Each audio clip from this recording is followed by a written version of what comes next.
Bonjour chers amis du bonheur. Alors aujourd'hui, je vais vous parler de notre fonctionnement. Vous savez, on nous a dit, si tu veux, tu peux.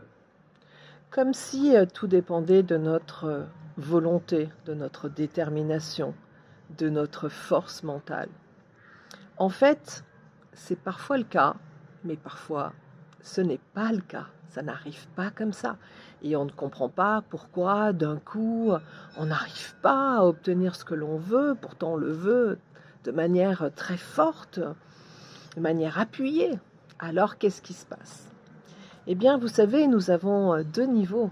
Nous avons le niveau conscient, ce que l'on veut avec notre mental, et puis le niveau inconscient, qui en fait, la plupart du temps, dirige notre vie. Et c'est super important d'aller creuser une question, par exemple, mais pourquoi je n'arrive pas à faire ça? Pourquoi je n'arrive pas à me réaliser? Pourquoi je n'arrive pas à avoir du succès?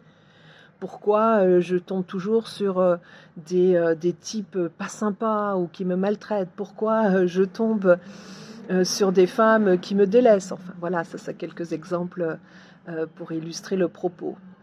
Parce qu'en fait, évidemment qu'on veut l'inverse. Évidemment qu'on ne veut que notre bonheur. Mais il y a quelque chose en nous, très profondément, qui nous empêche justement de l'atteindre. Ce sont souvent des freins intérieurs dont on n'a absolument pas conscience. Ce sont des croyances limitantes ou ce sont souvent aussi des visions de nous-mêmes qui sont comme engrammées, comme imprimées au plus profond de nous sans qu'on en ait conscience. Et donc en coaching résidentiel, on fait ce travail en grande profondeur pour aller justement dénicher cette vision qui bloque de nous, cette croyance qui nous empêche d'être heureux, parce que évidemment que l'objectif est d'être heureux.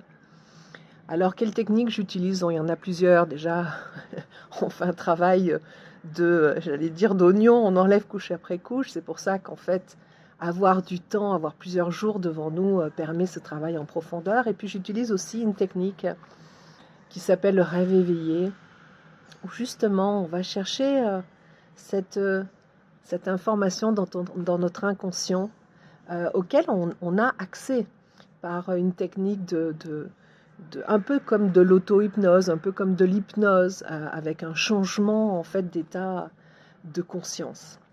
Voilà, donc je voulais vous dire que si vous avez comme ça des freins énormes, des obstacles en permanence, eh bien c'est possible de les faire sauter pour enfin vous réaliser.